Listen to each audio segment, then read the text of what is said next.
جب آدمی اللہ اکبر کے کھڑا ہوتا ہے تو اللہ رب العزت کی کریم ذات انسان کے سامنے ایسے آ کے کھڑی ہو جاتی ہے، اور ایک فرشتہ ادھر کھڑا ہو کے انسان کو کان میں کہتا ہے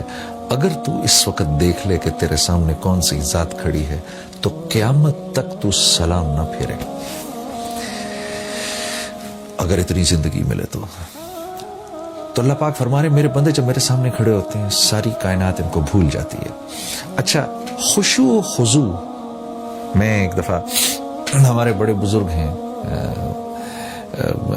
نظام الدین کے مولانا سعد صاحب دامت برکاتہم، ان کا بیان سن رہا تھا تو مولانا سعد صاحب فرماتے ہیں کہ خشوع سے مراد یہ ہے کہ آدمی اللہ کے سامنے کھڑا ہے، پھر خیال ادھر ادھر گیا، فوراً اس کو واپس لے آیا کہ نہیں میں اللہ کے سامنے کھڑا ہوں، کیونکہ ہر وقت دھیان یہ رہے کہ میں اللہ کے سامنے کھڑا ہوں، یہ تو ایک احسان کی لیول ہے، اللہ وہ ہمیں نصیب کرے۔ لیکن اگر فرض کریں وہ لیول نہیں مل رہی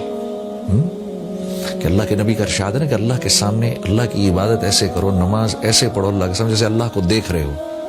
اگر یہ نہیں کر سکتے تو کم از کم اتنا کرو کہ جیسے اللہ رب العزت تمہیں دیکھ رہے ہیں۔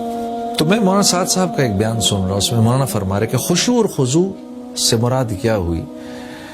کہ اللہ کے سامنے کھڑے اور دھیان ادھر ادھر گیا، فوراً دھیان کو واپس لے آئے کہ نہیں میں اللہ کے سامنے کھڑا ہوں، تو اپنے آپ کو مرکوز کر دیا۔